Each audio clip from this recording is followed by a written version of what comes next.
مولانا جلال الدین رومی رحمۃ اللہ علیہ ارشاد فرماتے ہیں، جدائی صرف ان کے لیے ہے جو آنکھوں سے پیار کرتے ہیں، کیونکہ جو دل سے پیار کرتے ہیں ان کے لیے جدائی نام کی کوئی چیز نہیں ہے۔ تم زمین پر نہیں رہتے، تم اس پر گزر رہے ہو۔ درویشوں کے علاوہ دنیا کے باقی لوگ بچوں کی مانند ہیں جو کہ دنیا کے کھیل میں مگن ہیں۔ خاموش رہو، صرف خدا ہی تمہارے دل کا بوجھ ہلکا کر سکتا ہے۔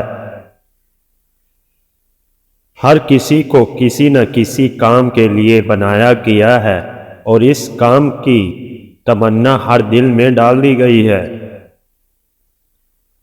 اللہ تعالیٰ جب کسی بندے سے ناراض ہوتا ہے تو اسے پاکیزہ لوگوں کی عیب جوئی میں مشغول کر دیتا ہے۔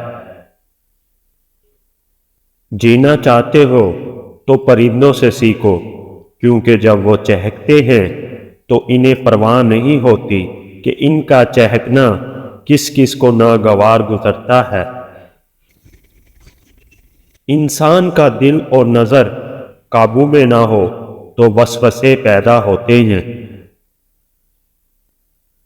زندگی میں جب بھی تم تنہائی محسوس کرو تو یاد رکھو خدا نے سب کو دور کر دیا تاکہ پیچھے صرف تم اور وہ رہ جائے۔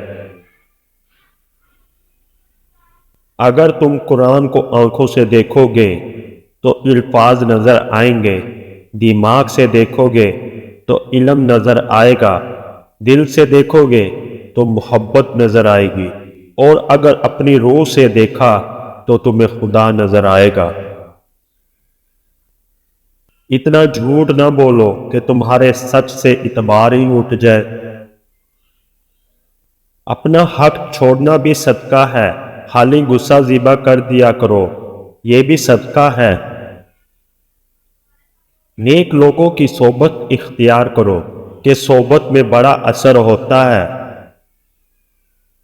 علم یہ ہے کہ آپ کو معلوم ہو کہ کیا کہنا ہے، اور حکمت یہ ہے کہ آپ کو معلوم ہو کہ کب کہنا ہے۔ پرندہ جب اڑنے کی ٹھان لے تو ہوا کو راستہ دینا ہی پڑتا ہے۔ صبر یہ ہے کہ جو تکلیف تمہیں پہنچائے تم اس پر آزاری نہ کرو۔ معزز بننا چاہتے ہو تو دوسروں کی عزت کرو، کیونکہ یہ کام معزز بندہ ہی کرتا ہے اور یہی انسانیت کا کمال ہے۔ اللہ تعالیٰ اسے ولی بنا لیتا ہے جو بندہ یہ چار کام کرتا ہے، کم کھاتا ہے، کم سوتا ہے، کم بولتا ہے اور لوگوں سے میل جول کم رکھتا ہے۔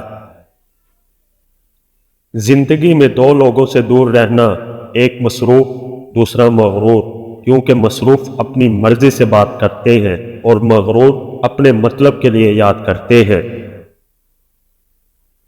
ان لوگوں کا رزق، دولت اور عزت ہمیشہ کم رہتی ہے جو دوپہر کے وقت نماز ظہر ادا نہیں کرتے۔ بعض تکلیفوں اور پریشانیوں میں انسان کے لیے خیر چھپی ہوتی ہے۔ صبر ایک ایسی سواری ہے جو اپنے سوار کو کبھی گرنے نہیں دیتی، نہ کسی کے قدموں میں، نہ کسی کی نظروں میں۔ اللہ کو خوش رکھنا ہے تو تین لوگوں کو خوش رکھو، غربا مساکین کو، دکھی اور بے سہارے کو۔